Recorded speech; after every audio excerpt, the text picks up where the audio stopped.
welcome to Gab and Jam, episode 307. I'm sorry, that song just always feels good. Larry Graham, hair. I mean, jeez. Yeah, it felt unreal. And you celebrate no hair. Is that what's going on?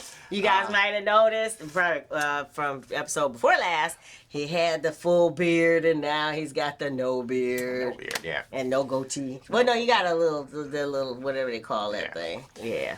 All right. So our topic today is how to be more confident on stage and or on camera.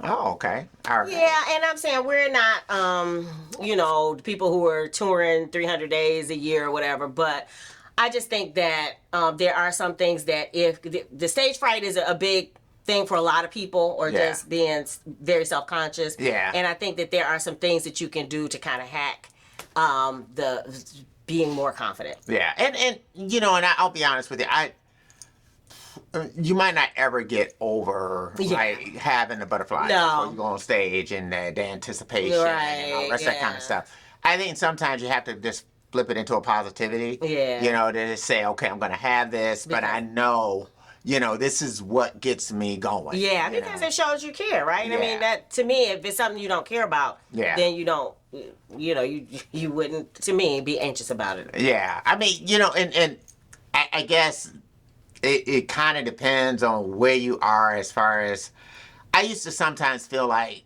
I didn't like to be overly prepared to get on stage. I feel that way too now. I'm more like that, but I probably like to be more prepared than you do. But no, I mean, it's like I like to know what I'm going to do. I like to understand what I'm going to do. But I don't like it when every single thing is scripted. I don't like that. I'm supposed to do this. I'm supposed to do that. And all the rest of that kind of stuff. A rough outline. Yeah, just kind of like, okay, this is generally what we're going to do. Okay, good. So the first item on the list is prepare if you can. Yeah. So if you're performing a song, rehearse the song. If you're doing a talk, have your notes or whatever. That is, at least the rough setup. Again, I like to have some bullet points and then a couple of bullet points under each bullet point just so that I have something to refer back to. Yeah. Yeah, but that kind of helps because then you feel like, okay, I have the knowledge already. Yeah. And notes or whatever help, Yeah. Or lyrics, because, people forget the lyrics too. So whether it's having your iPad, where when you're performing, where you at least could glance at them or something. Yeah. That is probably helpful. I know it kind of takes a little bit of that nervousness away. Yeah. Because you feel like you have something to. Yeah, I mean, you have to do the degree of preparation you need to do to make you feel comfortable. Yeah. I mean, maybe some people feel better if it's like, I got it all together. I know exactly what I'm going to do. At this point, I'm going to be here. At this point, and if that's what makes you feel comfortable. Then that's what you got to do. Yeah, because I guess part of should be probably number one should be learning yourself as you're figuring out a process that works for you. Then stick to that. Yeah, because you're gonna try some things and you're gonna be like, that doesn't work, so then don't do that. Right, because you always got to just go with what works for you. So yeah. So the second thing, I took you guys, I'll put the link below. We took I took a class at the Detroit Institute of Music Education on how to project your voice or stage presence and all that. So one of the first things that she had us do was prepare a way to introduce yourself. So always kind of have that. And at that time, that's where I started using the name Vox, because she's like, have your name, and I'm like, I'm Vox and I'm ready to rock. You get up confidently, but then that is always the way you introduce yourself. And I guess for us here, it's introducing the episode. So that took away, or ending the episode, that takes away some of that nervousness, because you're like, I already have that spiel that rolls off. It becomes second nature. Yeah. Yeah, so that helps you. If you can, practice as often as you can introducing yourself so that, again, it rolls off the tongue. Yeah. Yeah, that makes sense. And then the third thing is, in order to get over nervousness on stage and on camera, is get inspired by others. And that's something we know that not only we do, but we heard that Prince used to do, was go watch other performers and kind of see what it is about their performance that you like, that you want to try to incorporate. Yeah. Because that is like a hack. It's a shortcut, right? Yeah, it is. You don't have to reinvent the wheel, but you can say, hey, we saw that with Prince. Over the years, we saw that when he first started, he was dancing more like Mick Jagger.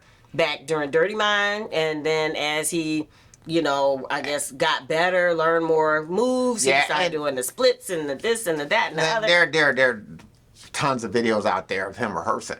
Yeah. You know? So I mean, it's like. But we knew that he would actually go to a lot of performances. Yeah. And see, we didn't know that back in real time. Yeah. But that he constantly was going to people's shows. Yeah. And I guess you can kind of see it as the dance move. His dancing skills moved along. It's like you see it incorporated. Like, oh, there's a little bit of that, or a little bit of that. Or, you know, there's a lot of James Brown. There's a ton of James Brown. But when he started, again, it was more Mick Jagger because he was doing that jerky thing. Yeah. With all his body. Or, you know, if you watch him, like, I Want to Be Your Lover. Yeah. I mean, you know, he was just all over the place. Yeah. He was just a lot more skittish in the way that he was doing it. You know, and that Dirty Mind got a little bit more refined. And then Controversy, you start seeing more of the Prince that we know. Yeah. You know, the more the guy that's doing these things with the microphone and all the rest of this kind of stuff, he's starting to really come into his own, you know. Yeah, and I can see a lot of David Lee Roth in there too. Sorry, that the whole. I mean, and I know David Lee Roth was later on, but no, he took a lot of rock and roll stuff too, right? You know, like you said, there's Mick Jagger there, and Mick Jagger is a quintessential frontman. I mean, you know, he's another guy that, you know, whether people realize it or not, you know, he is a template. Yeah. You know, that people like David Lee Roth and a lot of these people have been using over the years. So. Yeah. All right, so number 4 for how to get past stage fright is develop a stage persona. And you probably already have an artist persona. You're not exactly who you are as an artist generally than you are at the breakfast table. Yeah. So the suggestion, and again, I have an article that I have linked that I kind of took a little inspiration from, but they were talking about that kind of have that whole, there were people who were talking about that, how you know, kind of uninhibit yourself when you get on stage. There's something about the stage where you can turn that on, you know, and then be that person and just channel that whatever that vibe is. There are athletes that did that. I mean, I think Kobe may have a book called like the Mamba. It was that same thing. That was his way of going to this extra level to take himself, that Mamba mentality. Yeah. You know, that thing that I am not going to be defeated. You see that with Deion Sanders. So there's prime time. Prime time is different from Deion. Yeah. You know, and so prime time is that ultra competitive guy. That was the guy you would see that was playing 2 sports. That was the best, you know, cornerback in the NFL. And now you see it now with Coach Prime. You know, that's why he say I'm Coach Prime, you know, because that's his ultra competitive personality. And then I guess musically, Beyonce is Sasha Fierce. Yeah. You know, that same thing. This thing that you turn on that allows you to take things to this other level.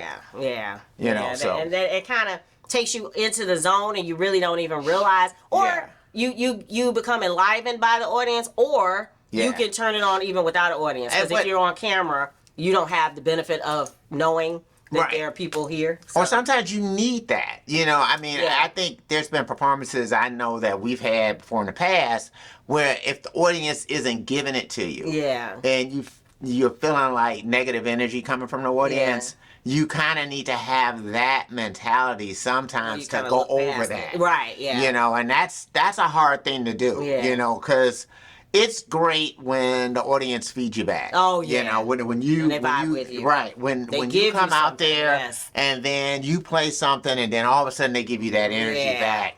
I mean, that's awesome. But that just doesn't happen all the time. And then if you're talking on camera, again, you don't even have the benefit of that probably. So you have to be able to just turn this thing on to take it to a whole different level. I love it. And then the next tip for how to get over nervousness on camera and in person, speaking to a group, is practice in the mirror. So again, the more you see yourself, or some people record themselves, and I think even they said Prince did that too. Yeah, record the rehearsals, and then that way you can kind of say, hey, I didn't like how I did that. Yeah, performances and rehearsals, so you can kind of see what works, what doesn't work. Yeah, you know, you can see, you know, what the stage looks like if you're a band. Yeah. You know, how your spacing is and all the rest of these types of things. Your perspective is completely different than an audience member. So, yeah. Right. So that's always a good thing to do is that, you want to sit back, you want to watch the performance, you want to say, okay, what can I do to get better? Like that. And then there's the other part, too, is that this is where the health and fitness kind of comes in. If you're a person who's singing, and if you are doing more than just sitting and holding your guitar, if you're going to be running around on stage and that kind of things, you got to think about that as far as your breath. I was about to say, doing all the rest of that kind of stuff. Yesterday, we did a run through for our next music video for So Restless, which, the live stream is coming up October 20th.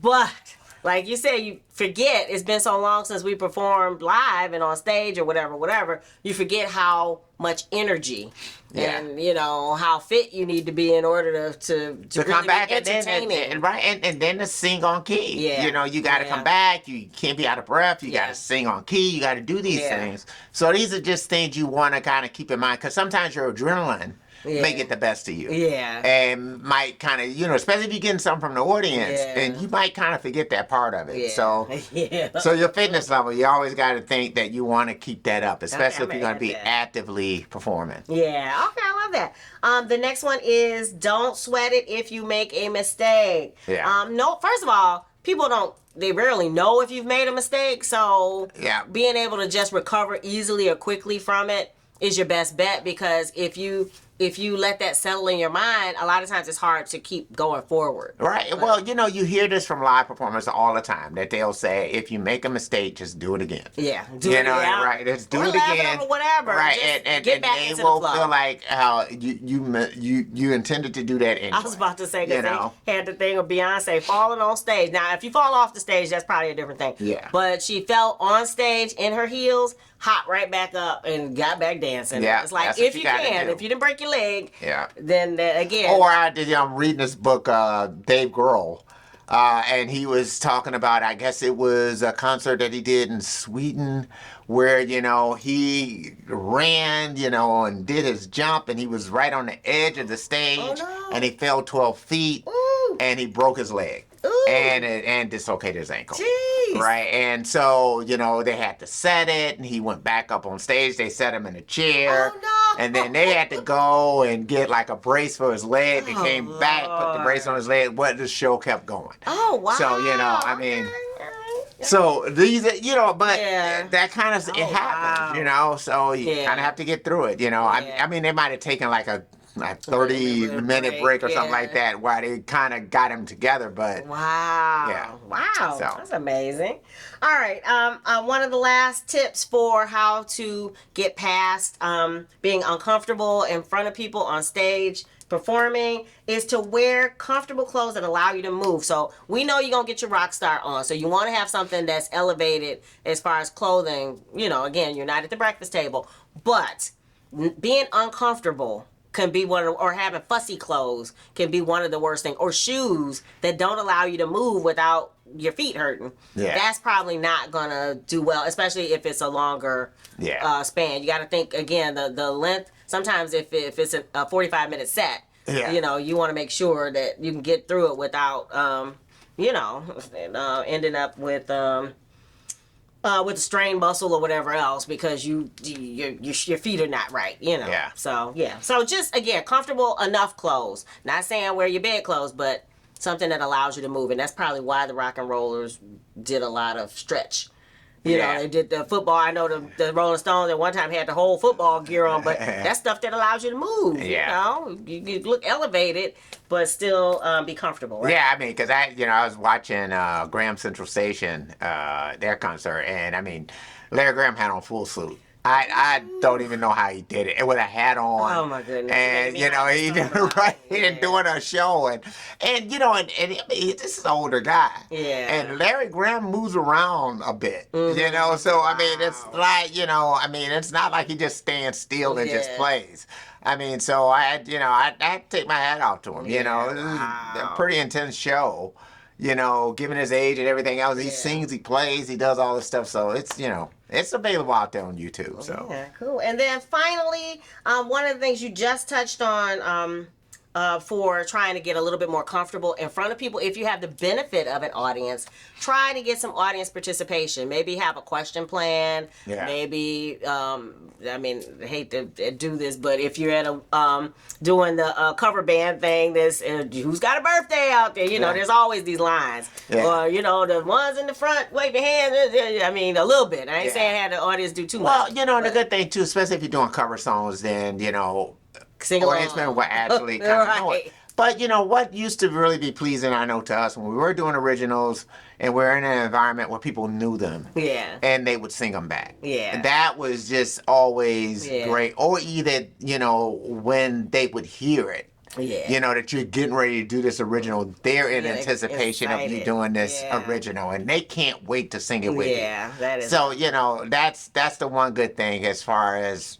you know, once people who are, you know, coming to see you, they know your original tunes. Yeah. That, you know, after a while, you kind of get to which songs they really kind of anticipate and like to hear. But then even if it's a cold audience, I'm going back to when we went to the Edie Brickell concert, which was really nice, and the Bohemians, they had this stick, and I don't know if she got it from being a teacher or what, where she created a song on the spot from the words that the audience, she had them yelling things out. Yeah. And that was really cool because then we all felt like we were in this collaborative kind of experience. To write a song. Yeah. In the and I don't think I've ever seen anybody do that. No, I don't think so either. And that was a lot of fun. So, and it's probably something, she probably already had the song written, but the fact that she used the words. Yeah, but there's certain elements that she couldn't. So she might have had a melody, she might have had this, that, but, you know, a lot of times, words can change your melody. Oh, yeah. You know what I mean? So when you're not anticipating what words you're going to get, you know, your mind has got to be working. Even if you're thinking about that same melody, you hear a word that wouldn't work with that. You have to know, okay, I'm not going to choose that one, I'm going to choose this one. Yeah. You know what I mean? And these are things that you have to have calculated in your head, you know. But it made for a better experience. Or when we went to the Paul McCartney concert with the, he had the whole sing-along part with the Hey Jude. Yeah, when you got songs like Paul McCartney. Yeah, he had quite a section of it. And so, again, all those are things that help you feel comfortable and then help the audience enjoy the concert. And you have to understand that part, too, is that usually when people are coming out to see you or whatever, just come to a concert, they are coming to a concert to enjoy themselves. Yeah, they are. You know, so that's the one good thing is that, you know, they're open to that. Yeah. You know, you just have to give them an excuse to let go. I love it. You know, so when you, a lot of times, and as I'm saying, I find this, you know, when I speak to people, is that when I let go and try to have a little bit of fun, that's when the audience gets more engaged. Yes. So we hope you found those tips helpful.